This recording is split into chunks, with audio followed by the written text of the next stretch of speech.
జై రజక జై జై రజక జై రజక జై జై రజక రజకుల ఐక్యత వర్ధిల్లాలి రజకుల ఐక్యత వర్ధిల్లాలి జై రజక జై జై రజక. చాకలి ఐలమ్మ 129వ జయంతిని పురస్కరించుకొని ఈ నెల 26వ తేదీన ప్రభుత్వం అధికారికంగా నిర్వహిస్తుంది ప్రతి సంవత్సరం. అదేవిధంగా ఈ సంవత్సరం కూడా అధికారికంగా నిర్వహిస్తుంది. కాబట్టి ఈ యొక్క కార్యక్రమాన్ని రిమ్స్ ముందర గల మన ఐలమ్మ విగ్రహం దగ్గరికి ప్రతి ఒక్కరూ విచ్చేసి ఈ యొక్క కార్యక్రమాన్ని విజయవంతం చేయాలని కోరడం జరుగుతుంది. ఇట్టి కార్యక్రమానికి మన జిల్లా కలెక్టర్ గారు మరియు ఎమ్మెల్యే గారు, ఎంపీ గారు, ఇతర రాజకీయ నాయకులు ప్రతి ఒక్కరూ మరియు బీసీ కులాలు 34వ కులాలకు సంబంధించిన నాయకులు ప్రతి ఒక్కరూ విచ్చేసి ఈ యొక్క కార్యక్రమాన్ని పెద్ద ఎత్తున విజయవంతం చేయగలరని కోరడం జరుగుతుంది.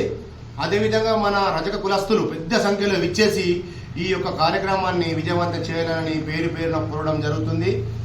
ఇదే విధంగా మేము సంఘ తరఫు నుంచి ఒకటి నిర్ణయిస్తున్న ఏంటంటే 26 తారీఖు రోజున 26 తేదీ రోజున మన కుల వృత్తి అనేది దాదాపు మొత్తం అన్ని కులాలు మన కులం వృత్తి ఏదైతే ఉందో ఆ రోజు సెలవు దినంగా ప్రకటిస్తున్నాము.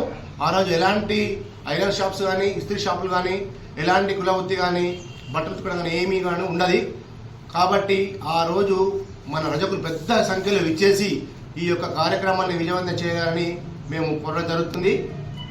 పట్టణం కాకుండా గ్రామీణ మండలాలలో కూడా ఉదయం మీ యొక్క విలేజ్లలో మరి మండలాల్లో ఈ యొక్క కార్యక్రమం నిర్వహించి దాని తర్వాత ఉదయం 11 గంటలకు మనకు అధికారికంగా నిర్వహిస్తున్నటువంటి ఈ యొక్క కార్యక్రమాన్ని రిమ్స్ ముందర విగ్రహం దగ్గర కార్యక్రమానికి మీరు కూడా ప్రతి ఒక్కరూ రావాలని కోరుచున్నాము.